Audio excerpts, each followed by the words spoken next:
event, and the upcoming phenomena dubbed the blood moon signals a supernatural connection to biblical prophecy. NASA is calling this lunar tetrad, which is defined as 4 successive blood moon lunar events that will happen between April of 2014 and continue to September of 2015. Now, each one will occur during an important Jewish holiday like Passover.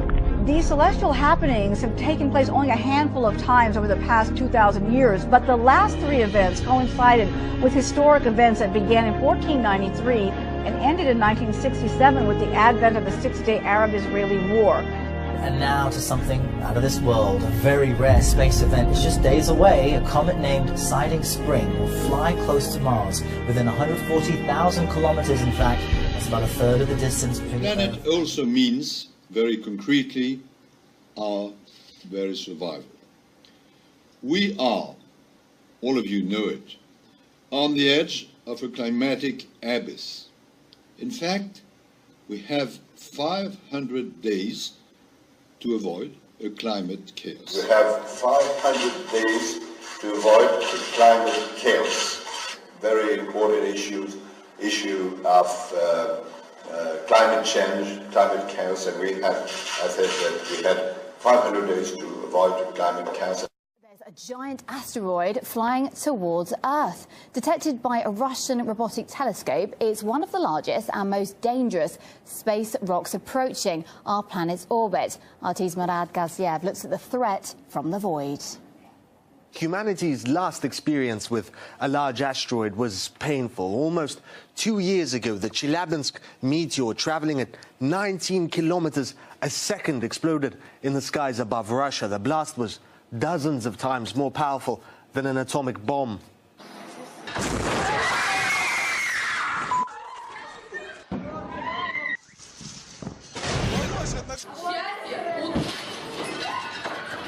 But that meteor was only 20 or so meters in diameter, weighing about as much as the Eiffel Tower.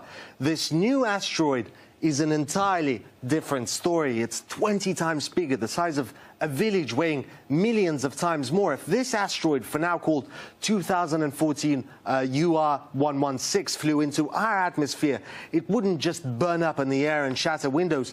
This would hit the planet's surface, potentially killing millions. But calm for now. It's not yet on a collision course with Earth. The danger is, as it passes near planets and the sun, gravity could alter its path. In fact, the Russian Space Agency, which detected UR116, has satellites watching just for such objects. And it's not only Russia. An American observatory a decade ago detected another similar asteroid. There was a big scare about that, if you remember. Apophis was named after the Egyptian god of evil, and asteroids that size hit Earth on average once in 80,000 years. NASA gave it a very real chance of impacting our planet, though that was later revised down. But the danger from asteroids is very real, and astronomers are increasingly keeping an eye out and thinking about what to do if they confirm a collision course, though don't expect anything quite as dramatic as Bruce Willis leading his team of misfits to save the world. Sixth seal, and lo, there was a great earthquake, and the sun became black as sackcloth of hair, and the moon became as blood, and the stars of heaven fell unto the earth, even as a fig tree casteth her untimely figs when she is shaken of a mighty wind. And heaven departed as a scroll when it is rolled together, and every mountain and island were moved out of their places. And the kings of the earth, and the great men, and the rich men, and the chief captains, and the mighty men, and every bondman, and every free man, hid themselves in the dens and in the rocks of the mountains, and said to the mountains and rocks, Fall on us, and hide us from the face of him that sitteth on the throne, and from the wrath of the Lamb. For the great day of his wrath is come, and who shall be able to stand? In the past 2 or 3 years, and I'm talking both secular guests and religious, ecclesiastical guests from various fields of expertise, have indicated that they believe something significant is going to happen in September 2015. Wake up, wake up, wake up. If you do not wake up, I will come like a thief, and you will not know at what time I will come to you. I will come like a thief, and you will not know at what time I will come. All of you know it. on the edge of a climatic abyss. The fifth angel sounded his trumpet, and I saw a star that had fallen from the sky to the earth. The star was given the key to the shaft of the abyss. When he opened the abyss, smoke rose from it like the smoke from a gigantic furnace. The sun and sky were darkened by the smoke from the abyss. We are, all of you know it, on the edge of a climatic abyss. In fact, we have 500 days to avoid all the immediate challenges that we gathered to address this week. Terrorism, instability, inequality, disease. There's one issue that will define the contours of this century more dramatically than any other, and that is the urgent and growing threat of a changing climate. This once distant threat has moved firmly into the present and into the sting of more frequent extreme weather events. Labor pains in nature, which are going to become more and more frequent and more intense the closer we get to the birth of the kingdom of God. No nation is immune. In America, the past decade has been our hottest on record. Along our eastern coast, the city of Miami now floods at high tide. In our west, wildfire season now stretches most of the year. In our heartland, farms have been parched by the worst drought in generations and drenched by the wettest spring in our history. A hurricane left parts of this great city dark and underwater. Worldwide, this summer was the hottest ever recorded. So the climate is changing faster than our efforts to address it. The alarm bells keep ringing. We are the first generation to feel the impact of climate change and the last generation that can do something about it. We are the first generation to feel the impact of climate change and the last generation that can do something about it.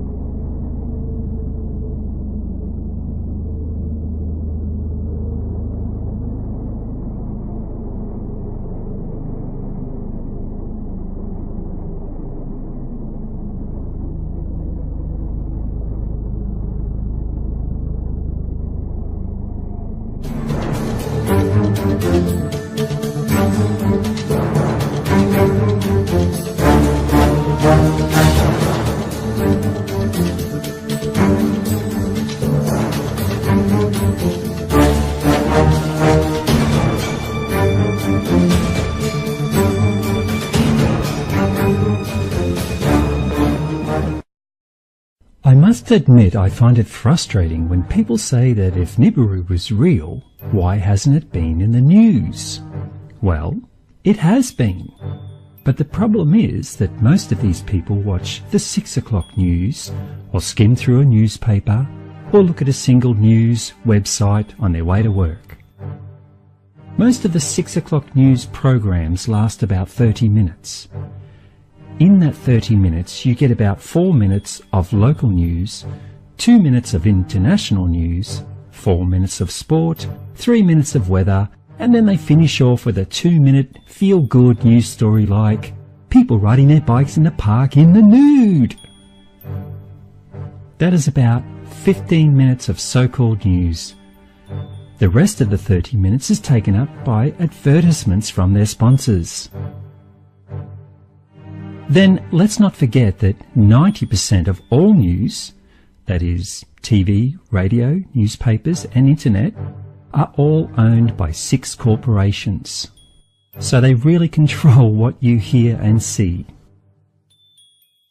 So people think that 15 minutes of news a day means they know everything about what is going on in the world.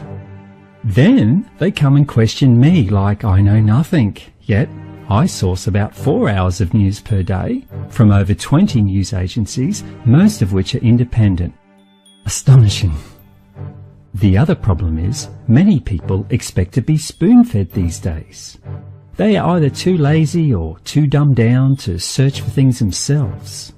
Instead, like spoiled children, they yell at me and others and demand we do all the work for them. But the reality is, these people have a hardwired filter built into their subconscious. They will never accept anything, no matter how much evidence you present. Unfortunately, they really are brainwashed drones, a product of TV programming, GMO foods, fluoride overdose, and not receiving enough love in their life.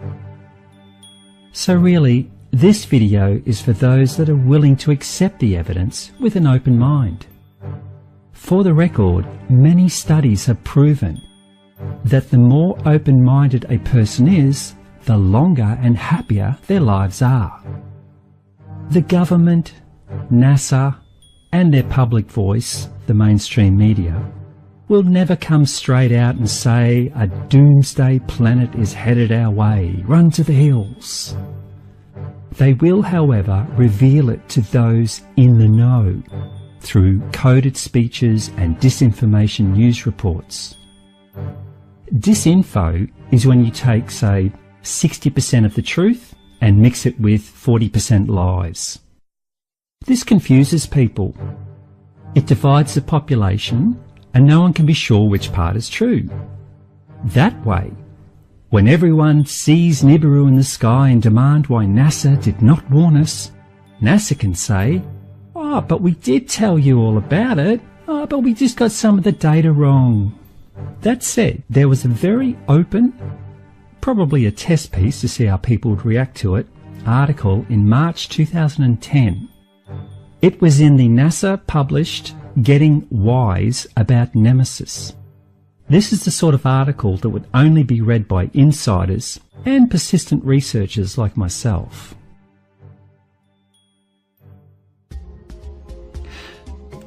So here we have Astrobiology magazine online. It's a NASA publication.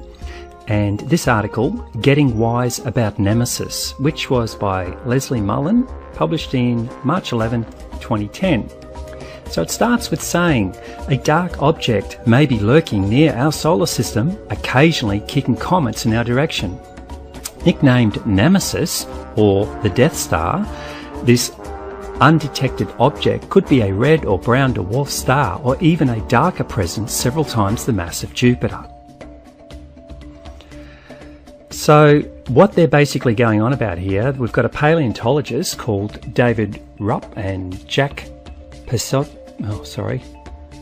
Sepkoski claim that over the last 250 million years, life on Earth has faced extinction in 26 million year cycles.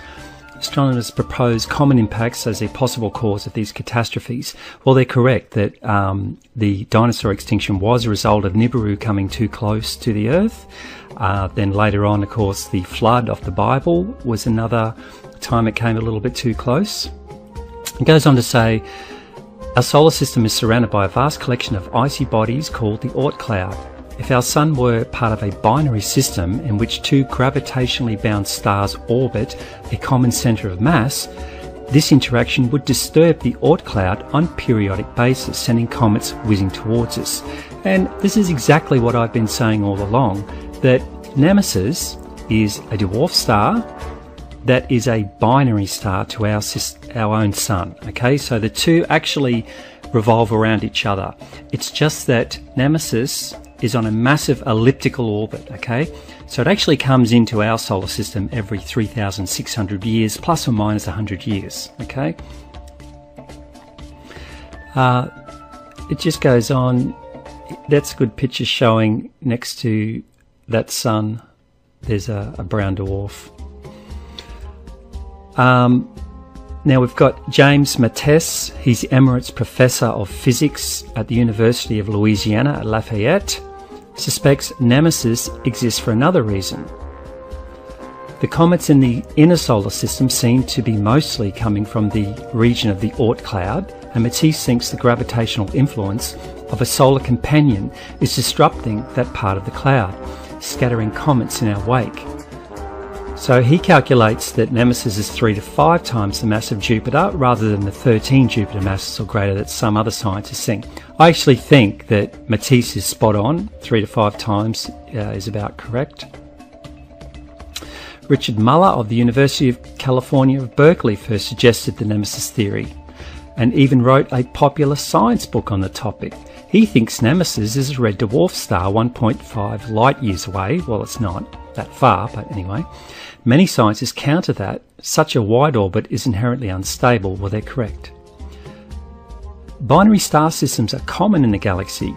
It is estimated that 1/3 of the stars in the Milky Way are either binary or part of a multiple star system. Red dwarfs are also common. In fact, astronomers say they are the most common type of star in the galaxy.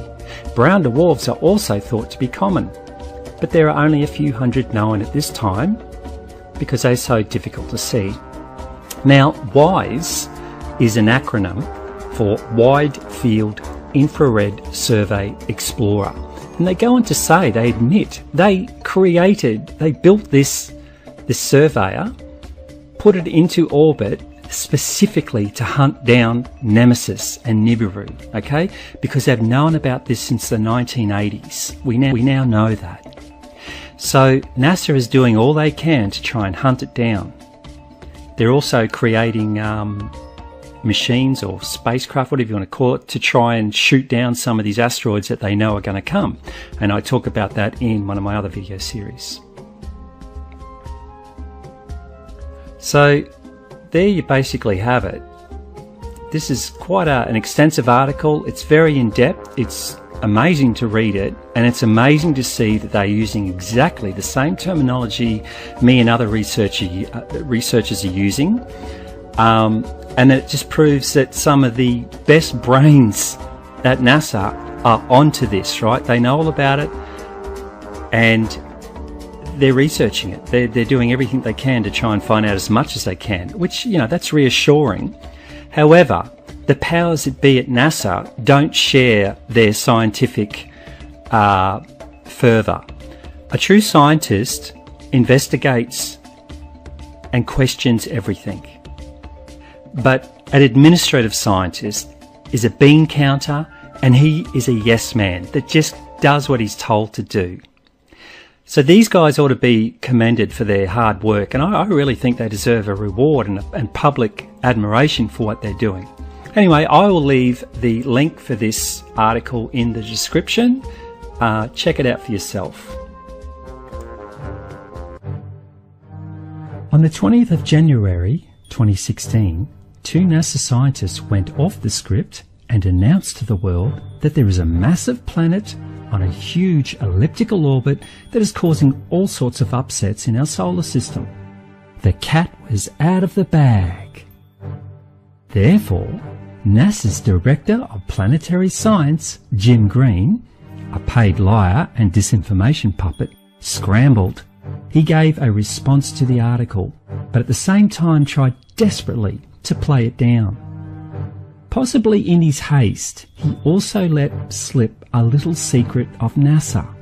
That is, when data comes in that they can't hide, just come up with an alternative explanation to throw people off. And that is why people always use the acronym of NASA to mean never a straight answer.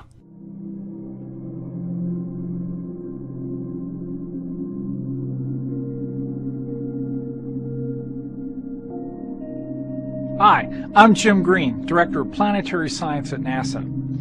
Last July 14th, NASA's New Horizons spacecraft flew past Pluto, capping a half-century of exploration of our solar system. It piqued our interest about what lies beyond Pluto and what can we learn about ourselves and the origins of our solar system. The idea of a new planet is certainly an exciting one for me as a planetary scientist, and I think for all of us. The January 20th paper in the Astronomical Journal is fueling our interest in planetary exploration and stimulating a healthy debate that's part of the scientific process. I couldn't be more pleased about what's happening. You know, it's all about starting the process that could lead to an exciting result. It is not, however, the detection of a new planet. It's too early to say with certainty that there's a so-called Planet X out there. What we're really seeing is an early prediction based on modeling from limited observations. What's exciting is that, like NASA's journey to Mars or New Horizons flyby of Pluto, you will have a front row seat to see how the scientific process unfolds. Theories like this serve to stimulate ideas and conversation. They tap into our innate curiosity.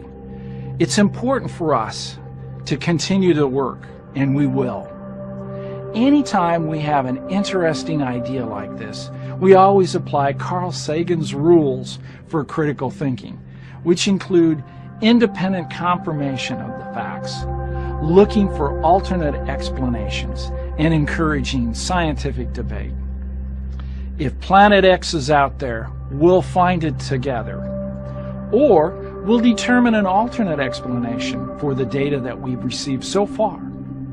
Or we'll determine an alternate explanation for the data that we've received so far. Or we'll determine an alternate explanation for the data that we've received so far. Alternative explanation 1. Admit that there is a giant rogue planet, but say it is so far away that it poses no real threat.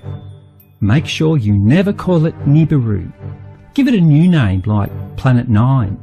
That way, no one can Google the name and learn anything about the truth of it. There might be a whole new planet on the other side of Pluto. It's named 2012 VP113, jokingly dubbed Biden. Get it?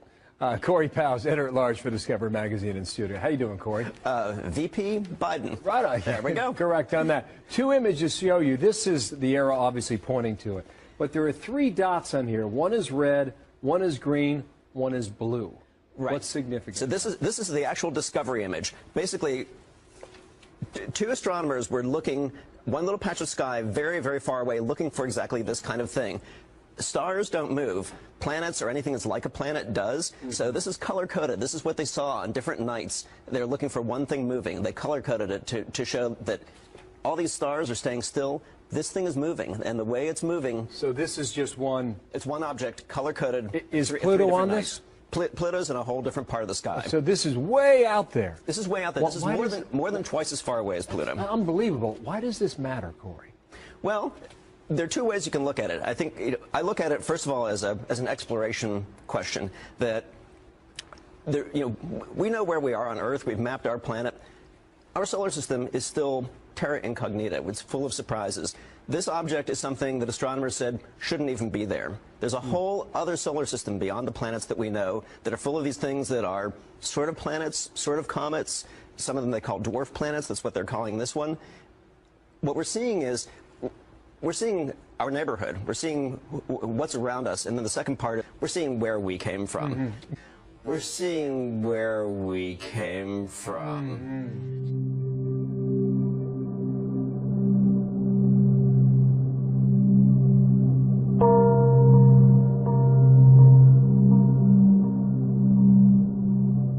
The oft-contested designation of Pluto as the 9th planet is back in the news again today.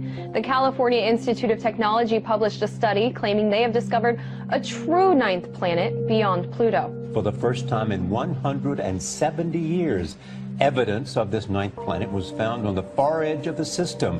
Astronomers at the California Institute of Technology have not directly seen it yet, but they think it's up to 10 times bigger than Earth and 20 times farther away than Neptune. Two scientists at Caltech say they've discovered a 9th planet in the outer corners of our solar system. It's pretty exciting to know it's out there and waiting to be found. 2 years ago, we realized that there was something funny going on in the outer solar system. What these orbits are showing us, they're showing us sort of a gravitational one-way sign towards the existence of an additional body. These researchers say for the last 13 years, a handful of objects have been found by other astronomers, and all of these objects swing in the same direction. that can't happen by chance. So we knew something funny was going on. Many may remember Mike Brown for his role in demoting Pluto as a planet about a decade ago. What's the evidence that it's there? So the evidence is that we can look at objects orbiting around our solar system and figure out why their motions are the way they are, because of the gravitational influences of everything else around. So we looked at a small group of objects newly discovered and realized we couldn't actually completely understand their motion. However, if we insert into the equation about that an object about the size of this Planet 9, everything then worked out perfectly. So that's what gives the suspicion that it really does exist. They can't exactly see this thing from a telescope or anything like that. Instead, they are using data about how other objects as far out as Pluto are reacting and moving out of alignment, getting out of its way. So data like that actually suggests a heavy gravitational pull, which primarily comes from things that are qualified to be called planet. But they do have two giant telescopes on two different continents searching for the physical evidence of this thing's existence. Right now, the best that they can say is that something really, really, really big beyond Pluto exists because space rocks are moving out of the way, as well as it's causing misaligned positions among the outer planets. The orbit of other celestial bodies seem to be responding to something. What that is, nobody can actually confirm just yet. It's so far away that even though it's big, it's very, very dim and it'd be very tough to spot with a telescope. I'm also fascinated at the idea that this planet could be so far out there and still our sun be the mass that is keeping it in the gravitational pull of our solar system. Right, yeah, but no, it's true. That's incredible. And so there was a thought at one point from scientists that when they thought that there was something beyond Pluto, that it might have been all the massive objects floating in the Kuiper Belt, but it's not. Right, so all those objects are out there and they have a lot of mass, and originally the scientists said, look, a planet is such a crazy idea, maybe it's the Kuiper Belt itself that's pulling it on itself and making these orbits look funny. And they ran simulations and they tried to make that work and it didn't work. It just didn't work. There's not enough stuff out there. So you don't see it, but you said it's all about the numbers. So two scientists are playing around with numbers and they think what? They think, this doesn't add up. Yeah. We need to ask some other folks to take a look at this for us and tell us if we're crazy. And sure enough, that's what they did. The Caltech astronomers looked at the number and said, you know that idea about there being another planet? That's not a crazy idea. It looks like it's really possible. So now what they'll do is they'll let this information out to the rest of the astronomical community to try to help figure out what's going on, to make sure that everything's correct. And now they'll also do the observations. And so they've already stepped forward to say they're convinced. Well, yes, they are pretty well convinced now. They need the visual evidence to back it up because, as I said, the numbers don't lie. But the critics of this study say that it's possible that this large body is simply an ancient core of a gas giant that was ejected out to the farthest reaches of the solar system thousands and thousands and thousands of years ago. What does this tell us about our solar system? Well, one thing it tells us is that we don't really understand it as well as we thought we did. And another is that it probably had a very violent beginning. This thing was probably formed much closer in and then flung out, maybe in a close encounter with Jupiter or something. You mentioned that scientists haven't seen it yet because of how far away it is and how dim it is. Is there a way for them to get visual evidence? Yes, so the biggest telescopes in the world can theoretically see this thing if they're looking in exactly the right place. And with the publication of this new paper today, they are now going to start to look in earnest. But Tegan and Brown are not the first to claim that they've discovered a new major planet beyond Neptune. In fact, the hunt for Planet X has been on for over a century. But every promising claim has ultimately been shut down by scientists. Shut down by scientists. And it is my job, my responsibility as an astronomer to remind people that alien hypotheses should always be a last resort. Now, I want to tell you a story about that.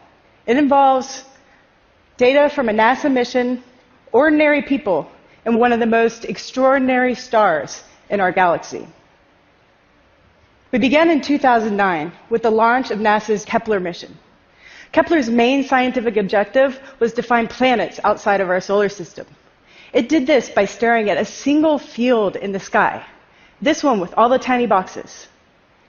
And in this one field, it monitored the brightness of over 150,000 stars continuously for 4 years, taking a data point every 30 minutes.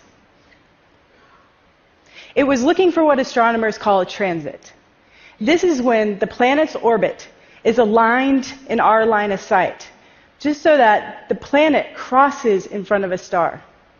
And when this happens, it blocks out a tiny bit of starlight, which you can see as a dip in this curve. And so the team at NASA had developed very sophisticated computers to search for transits in all the Kepler data. At the same time of the first data release, astronomers at Yale were wondering an interesting thing. What if computers missed something? And so we launched the citizen science project called Planet Hunters to have people look at the same data. The human brain has an amazing ability for pattern recognition, sometimes even better than a computer. However, there was a lot of skepticism around this. My colleague, Deborah Fisher, founder of the Planet Hunters project, said that people at the time were saying, "You're crazy. There's no way that a computer will miss a signal." And so it was on, the classic human versus machine gamble. And if we found one planet, we would be thrilled. When I joined the team 4 years ago, we had already found a couple. And today, with the help of over 300,000 science enthusiasts, we have found dozens. And we've also found one of the most mysterious stars in our galaxy. So to understand this, let me show you what a normal transit in Kepler data looks like. On this graph, on the left-hand side, you have the amount of light, and on the bottom is time. The white line is the light just from the star, what astronomers call a light curve. Now, when a planet transits a star, it blocks out a little bit of this light, and the depth of this transit reflects the size of the object itself. And so, for example, let's take Jupiter. Planets don't get much bigger than Jupiter. Jupiter will make a 1% drop in a star's brightness. Earth, on the other hand, is 11 times smaller than Jupiter, and signal is barely visible in the data. So back to our mystery. A few years ago, Planet Hunters were sifting through data looking for transits, and they spotted a mysterious signal coming from the star KIC 8462852. The observations in May of 2009 were the first they spotted, and they started talking about this in the discussion forums. They said an object like Jupiter will make a drop like this in the star's light, but they were also saying it was giant. You see, transits normally only last for a few hours, and this one lasted for almost a week. They were also saying that it looks asymmetric, meaning that instead of the clean U-shaped dip that we saw with Jupiter, it had this strange slope that you can see on the left side. This seemed to indicate that whatever was getting in the way and blocking the starlight was not circular like a planet. There are a few more dips that happened, but for a couple of years, it was pretty quiet. And then, in March of 2011, we see this. The star's light drops by a whole 15%. And this is huge compared to a planet, which would only make a 1% drop. We describe this feature as both smooth and clean. It also is asymmetric, having a gradual dimming that lasts almost a week, and then it snaps right back up to normal in just a matter of days. And again, after this, not much happens. Until February of 2013, things start to get really crazy. There is a huge complex of dips in the light curve that appear, and they last for like 100 days, all the way up into the Kepler mission's end. These dips have variable shapes. Some are very sharp and some are broad, and they also have variable durations. Some last just for a day or two, and some for more than a week.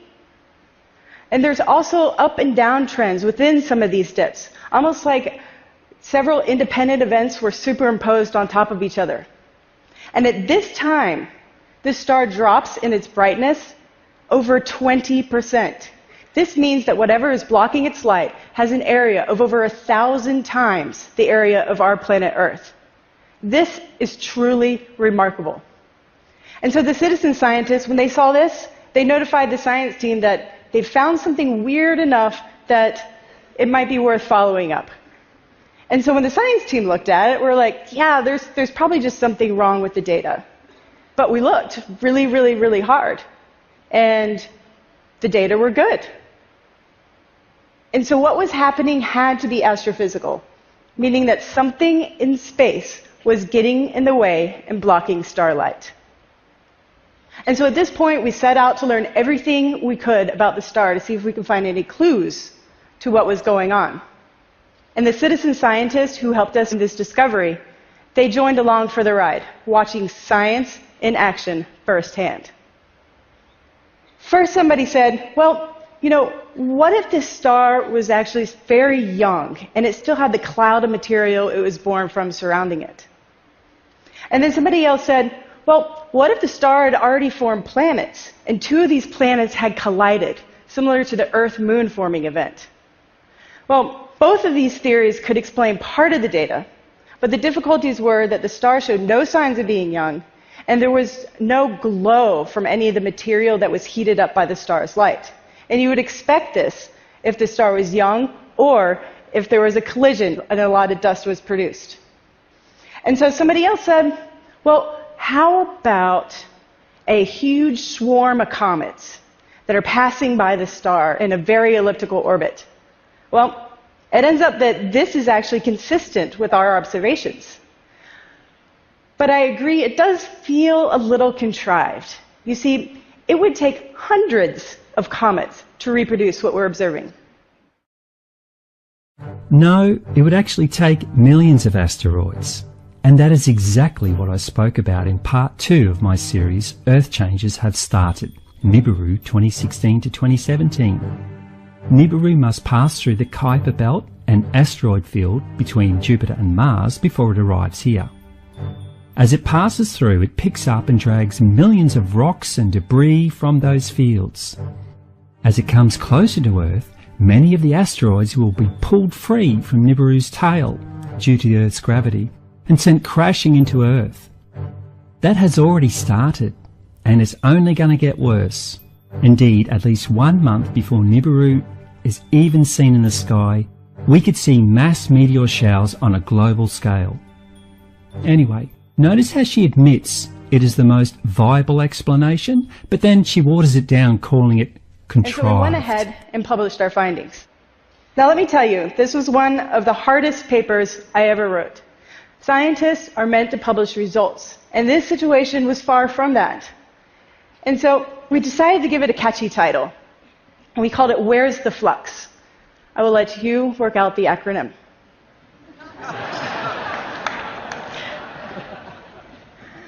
So this isn't the end of the story. Around the same time I was writing this paper, I met with a colleague of mine, Jason Wright, and he was also writing a paper on Kepler data.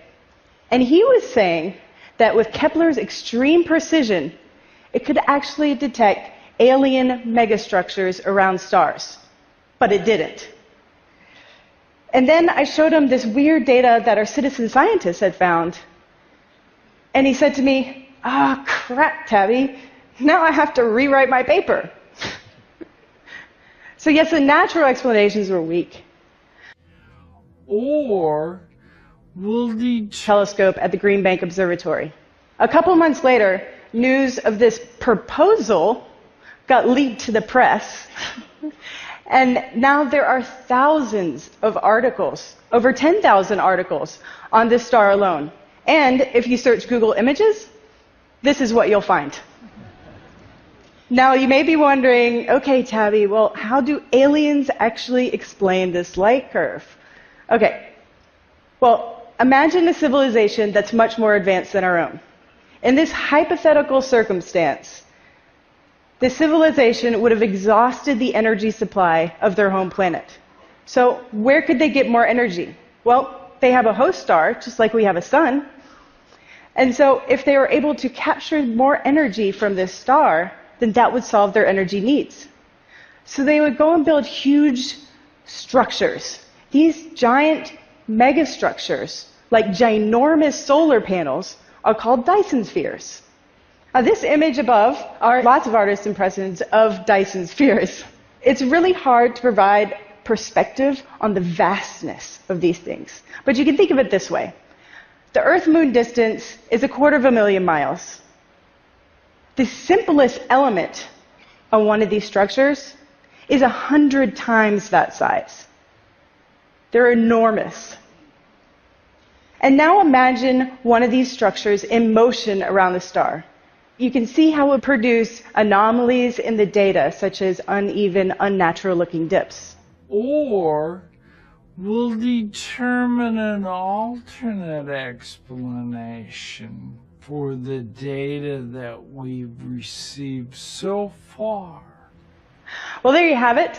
We're in a situation that could unfold to be a natural phenomenon we don't understand, or an alien technology we don't understand. Personally, as a scientist, my money is on the natural explanation. Tabitha admits that NASA have found something massive with roughly 1,000 times the area of Earth, but nobody is quite sure what it is. They discovered there could be several large astrological bodies, just like what we see in the Nemesis system, within their data. But they choose to come up with a ridiculous joke explanation to throw people off. In fact, the only reason why we know about this is because of the citizen scientists that found it. So to keep them quiet, they had to come up with an alternative explanation for the data. This explanation of a huge alien megastructure is right up there with swamp gas. Indeed, if I or anyone else had proposed this theory, we would have been laughed out, debunked and hounded as crackpot conspiracy theorists forever and a day. And rightfully so. It's ludicrous. This is a classic disinformation agenda designed to make serious people dismiss the data out of hand. One of the questions I get asked a lot is, why would NASA lie and distort the facts? Well, here's a good reason.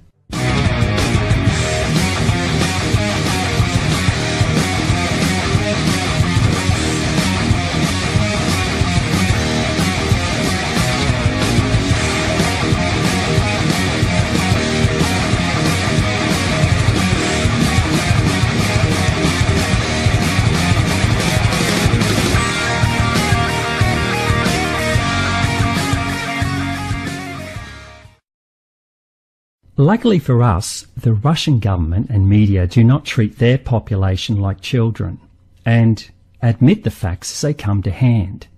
Indeed, their media come straight out and call it Nibiru and say it's coming. На этой неделе на небе появился новый объект, слабая красноватая точка. Пока ее наблюдают только астрономы, но уже к маю 2011 года ее можно будет увидеть и невооруженным глазом. Это темная планета, она же Нибиру, таинственная часть нашей Солнечной системы. Вероятность ее существования НАСА признала лишь в 1982 году, при том, что шумеры еще 5000 лет назад уже называли ее крылатым диском и утверждали, что появление Нибиру на небосклоне сулит одни неприятности. Какие именно, выяснил Александр Огородников. Может ли небо упасть на Землю? Вопрос уже не актуальный. Прогрессивное человечество ждет более грандиозного события – падения на Землю другой планеты. Конечно, не в прямом смысле слова, но планета Нибиру подлетит к нам так близко, что последствия могут быть катастрофическими. Дело в том, что Нибиру, или как еще ее называют планета X, гораздо крупнее Земли, а значит ее гравитационное поле гораздо сильнее. Его разрушительное влияние мы почувствуем в конце 2012 года, когда сближение будет максимальным. Как следствие, изменение наклона нашей планеты, а соответственно и полюсов, глобальное похолодание там, где сейчас тепло, и очередной всемирный потоп. 2/3 населения нашей планеты попросту погибнет. Согласно одной из теорий, Нибиру – это планета богов. В древних текстах их еще называли анунаки, то есть сошедшие с небес. Раз в 3600 лет она якобы появляется, приближается к Солнечной системе, к Земле. Согласно некоторым расчетам, к 2011 году темную планету будет видно в 5 раз, пройдет по орбите в опасной близости от нашей планеты. Сила его притяжения будет настолько мощной, что Земля может поменять наклон. Если это случится, то изменившаяся ось вызовет смену магнитных полюсов. И тогда на планету обрушатся невиданные силы наводнения и извержения вулкана, сметающие все на своем пути смерчи и землетрясения. Это Захария Ситчин, знаменитый американский ученый. В 1978 году Ситчин делает сенсационное заявление. В Солнечной системе вовсе не 9 планет, как считает официальная наука, а 10. По утверждению ученого, кроме всем известных планет, существует еще одна – Нибиру. Она блуждает в космосе по невероятно вытянутой орбите и проходит через Солнечную систему раз в 3600 лет. К теории Захария Ситчина в научном сообществе отнеслись с недоверием. Астрономы не могли поверить в то, чего не видно в космическом пространстве даже в самые мощные телескопы. Однако уже в начале 80-х, после длительных математических вычислений и построения компьютерных моделей, существование планеты Нибиру было доказано. В 1982 году НАСА допустила существование большой планеты, которой впоследствии было дано название Нибиру. В 2005 году американские астрофизики заявили, что на расстоянии приблизительно в 1 световой год от Земли располагается огромное космическое тело. Но главное, на огромной скорости оно приближается к нашей планете. Небесное тело настолько темное, что ни оптические телескопы, ни другие приборы не в состоянии его увидеть. Зафиксировать загадочный космический объект ученые смогли лишь 2 года назад, когда на земную орбиту вышел новый сверхмощный инфракрасный телескоп. То, что увидели астрономы на расшифрованных снимках, сделанных с телескопа, надолго повергло их в шок. В черной пустоте космического пространства четко угадывались очертания огромной планеты. Сомнений уже не оставалось. Это Нибиру. Инфракрасный спутник, который действительно засек объект достаточно больших размеров, и ему удалось этот объект не только засечь, но и как-то зафиксировать, сфотографировать. После изучения параметров и траектории движения гигантской планеты, ученые пришли к неутешительному выводу. Нибиру больше Земли в 5 раз. Но самое страшное, через 3 года она может пролететь в нескольких сотнях километров от Земли. Находясь так близко к нашей планете, она запросто сможет сорвать с нее атмосферу. По словам ученых, правительство просто скрывает от человечества правду, чтобы не вызывать панику. Представители всех военных разведок мира эту информацию о том, что Нибиру может принести значительный ущерб, урон, разрушение и даже гибель жителей Земли, имеют. А не разглашается эта информация и не становится достоянием общественности только лишь потому, что НАСА и все эти структуры хотят спасти достойно. Alternative explanation 3. Admit that the giant rogue planet will create meteorite showers that could devastate the Earth, but play them down so there's no immediate threat. There's a huge, hidden, heavenly body right here in our solar system. Evidence is mounting that either a brown dwarf star or a gas giant planet is lurking at the outermost reaches of our solar system, far beyond the planet Pluto. According to the British newspaper The Independent, the object is 4 times the size of Jupiter. Experts say the presence of such a massive object could explain why a barrage of comets has been coming from that direction. Why a barrage of comets has been coming from that direction. There's a giant asteroid flying towards Earth. Detected by a Russian robotic telescope, it's one of the largest and most dangerous space rocks approaching our planet's orbit. RT's Murad Gaziev looks at the threat from the void. Humanity's last experience with a large asteroid was painful. Almost 2 years ago, the Chelyabinsk meteor, traveling at 19 kilometers a second, exploded in the skies above Russia. The blast was dozens of times more powerful. 2014, UR-116 flew into our atmosphere. It wouldn't just burn up in the air and shatter windows. This would hit the planet's surface, potentially killing millions. But calm for now. It's not yet on a collision course with Earth. The danger is, as it passes near planets and the sun, gravity could alter its path. In fact, the Russian space agency, which detected UR-116, has satellites watching just for such objects. And it's not only Russia. An American observatory a decade ago detected another similar asteroid. There was a big scare about that, if you remember. Apophis was named after the Egyptian god of evil, and asteroids that size hit Earth on average once in 80,000 years. NASA gave it a very real chance of impacting our planet, though that was later revised down. But the danger from asteroids is very real, and astronomers are increasingly keeping an eye out and thinking about what to do if they confirm a collision course, though don't expect anything quite as dramatic as Bruce Willis leading his team of misfits to save the world. Now, NASA is on edge as tomorrow a nearly 1,000-meter wide meteor is expected to skim past Earth, though it's not likely to make contact. RT's Anya Parampil breaks it down and looks into the looming threat of impact. It's the type of threat that movie stars like Bruce Willis, Owen Wilson, and Ben Affleck have been called in to fight. The threat that a massive space object may one day collide with Earth, causing a virtual Armageddon. And currently, one mammoth of an asteroid is making its way towards Earth and is estimated to reach its closest point tomorrow, according to NASA.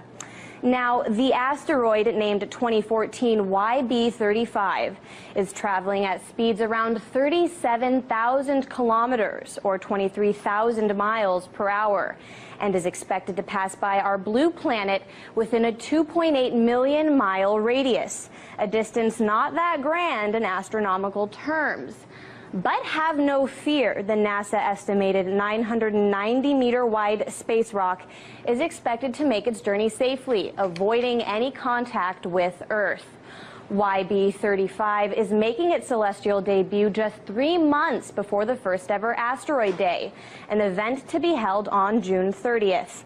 Asteroid Day is being held after a contingent of astronauts, cosmonauts, space experts, and physicists like Richard Dawkins banded together in an effort to raise awareness of the potential risk of an asteroid impact here on Earth. The June 30th date is significant as it is the anniversary of the 1908 Tunguska incident, which was the largest asteroid to make contact with Earth in recent history. In that case, a 50-meter wide rock hit Siberia, making an estimated energy impact of up to 15 megatons of TNT. That's 1,000 times the energy released by the atomic bomb dropped on Hiroshima, which is why scientists believe that the likelihood of potential impacts is something to be taken very seriously. In fact, as rock band Queen artist and astrophysicist Brian May put it, the more we learn about asteroid impacts, the clearer it becomes that the human race has been living on borrowed time. We are currently aware of less than 1% of objects comparable to the one that impacted Tunguska, and nobody knows when the next big one will hit. It just takes one. Certainly one is all it takes, but for now, one thing is clear. Not today, asteroid, and not tomorrow. The undeniable truth. Scientists have known for decades that something odd was going on in the solar system. They recorded their findings, and this is what they found. Something is affecting the entire solar system.